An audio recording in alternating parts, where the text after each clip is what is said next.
Vamos ahora con la atención que se vive por el polémico proyecto de ley de fraccionamiento pesquero. Previo a la sesión de la comisión mixta que se llevará a cabo este martes, vamos a conversar al respecto con el diputado del Frente Amplio, integrante de esa instancia, Jorge Brito, que ya está en contacto con nosotros, que durante además la tarde ha significado cuestionamientos, ¿no?, al ministro Grau.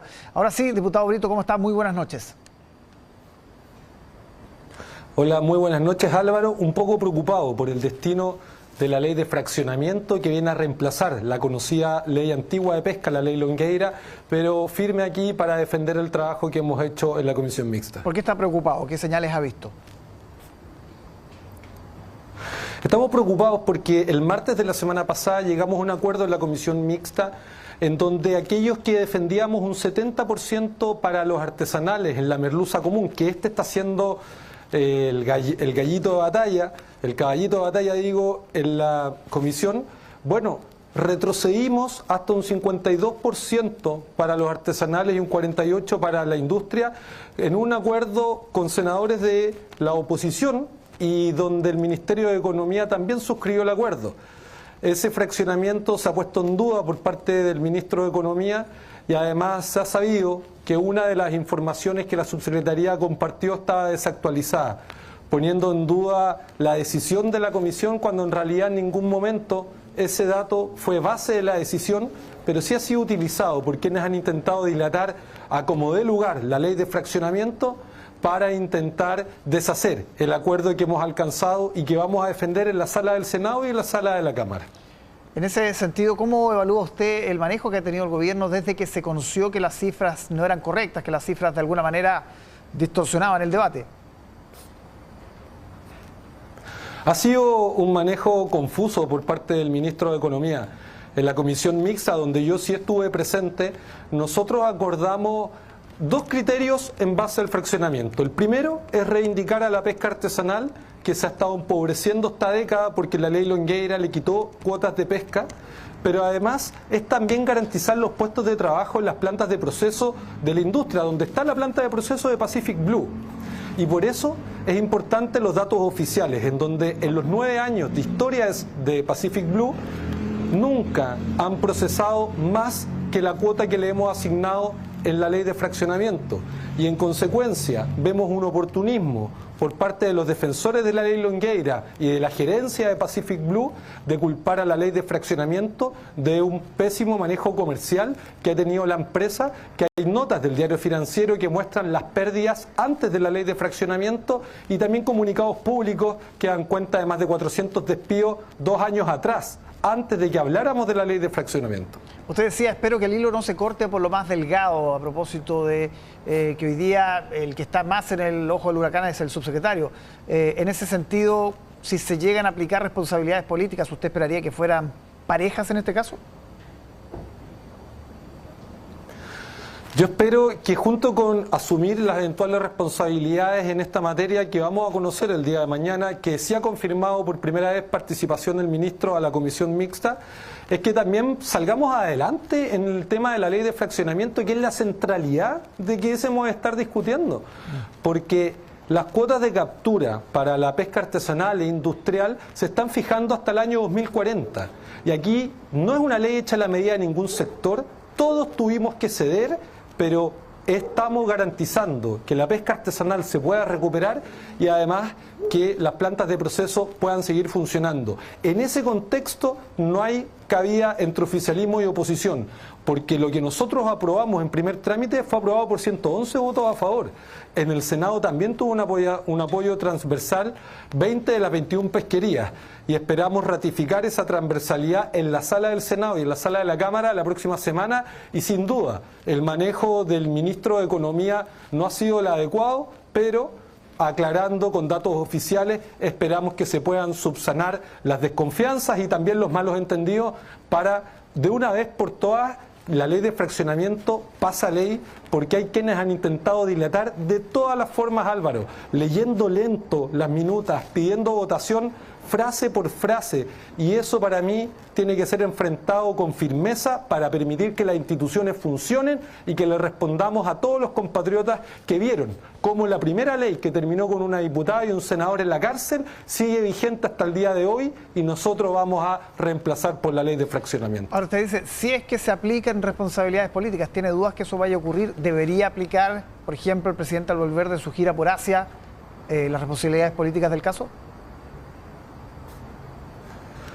A mí me parece que es importante facilitar la tramitación de lo que queda de la ley de fraccionamiento. En consecuencia, el gobierno va a tener que analizar las eventuales responsabilidades y quién las asume. Pero para mí, como expresidente de la Comisión de Pesca, como principal impulsor de la nueva ley de pesca, como diputado de la región de Valparaíso, que se ha empobrecido por la ley Longueira, no hay nada más importante que la mayoría de la cuota de la merluza esté en manos de los pescadores artesanales, que garanticemos las plantas de proceso y que de una vez por todas le demos un ejemplo a Chile, como una ley hecha con corrupción es subsanada con una participación sin precedentes, sesionando en 8 regiones, más de 250 audiencias y logrando un resultado que no es a la medida de ningún sector, sino más bien es un equilibrio entre quienes queremos resguardar el interés de Chile y no poner a pelear a los pescadores artesanales contra los industriales, porque hay un horizonte en común en el cual nos podemos desarrollar. Diputado, lo llevo a otro tema que hoy día tiene bastante complicado al oficialismo, la moneda en particular, el caso Procultura. Había voces durante esta jornada que hablaban de una persecución política, que había una situación incluso de buscar responsabilidades derechamente en la moneda, en la presidencia. ¿Usted siente que hay un afán de la Fiscalía en ese sentido? No. De hecho, me distancio de esas declaraciones porque en la actualidad lo que estamos viendo es que los tribunales están funcionando. Hay solicitudes que algunos fiscales han realizado, pero estas han sido denegadas. Y es importante que todos estemos disponibles siempre a poder ser investigados, como lo ha señalado el propio presidente de la República, para que las instituciones funcionen y para que en la eventualidad de que alguien queda libre es porque efectivamente es inocente y no porque no se investigó. Por eso confiamos en la disponibilidad del presidente a colaborar, también en que las instituciones van a hacer de esto una búsqueda de justicia y no una búsqueda de campañas políticas, y por nuestra parte a que vamos a actuar siempre con total probidad, pues para que el Estado mejore, lo primero que tiene que ocurrir, es un buen uso de los recursos públicos, situación que no ha ocurrido en el caso de Procultura, como se ha estado dando a conocer, y que nosotros, por supuesto, seguimos de cerca, esperando tener también más claridad respecto a cuáles son las líneas de investigación que están en curso, que hasta el momento lo único que se sabe es por trascendidos, por filtraciones ilegales, y en consecuencia no tenemos claridad cuáles son las líneas de investigación que se están llevando adelante. En ese sentido, ¿cuánto complica también este caso Procultura que cae en medio de definiciones importantes, ¿no? La primaria presidencial, por ejemplo? ¿Cuánto complica el Frente Amplio, que es donde cae esta situación? ¿Cuánto complica también la elección presidencial de fin de año? Mire, cualquier partido político que tenga a personas relacionadas en medio de una investigación va a tener consecuencias. Y eso es evidente, y quien no las quiere reconocer sería torpe. Pero también es importante que la forma en la cual actuamos marca la diferencia. En el caso Convenio, hoy se ha dado a conocer cierto arresto domiciliario, y eso es por una querella a la cual nuestra organización es parte, porque a diferencia de algunos partidos políticos, cuando tomamos conocimiento de hechos suficientes que constitutivos de delito, el partido suspendió la militancia y expulsó a quienes estuvieron involucrados, y además se querelló contra los responsables.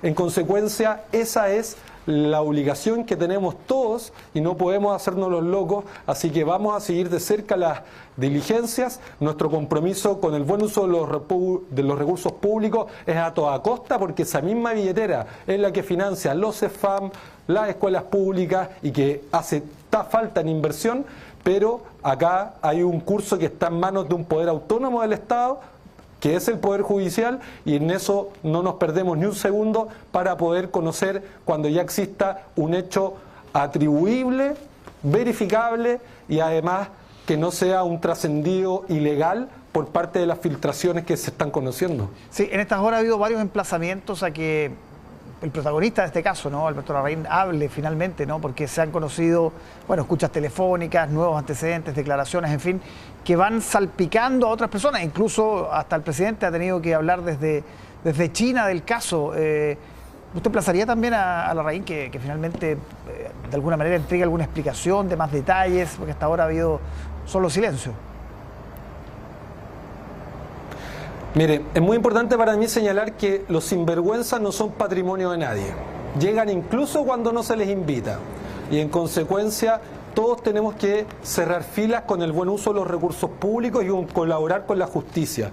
Si es que alguien es inocente, no tiene nada que ocultar y puede colaborar. Es por eso que hacemos un llamado a todos quienes tengan algún tipo de responsabilidad o de información a que colaboren para que cuando antes se pueda aclarar esta situación, pero no hacer de delicadas líneas investigativas campaña política, porque eso creo que es lo que está detrás de la intencionalidad de ir filtrando cierto contenido a goteo en medio de un año donde hay importantes definiciones en el país. Bien, diputado Brito, muchísimas gracias por conversar con nosotros aquí en Tele 13 Noche.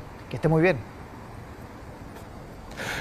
Muchas gracias a ustedes y espero durante la jornada poder darles certezas y buenas noticias del avance de la ley de fraccionamiento que viene a reemplazar la antigua ley de pesca. Buenas noches. Buenas noches.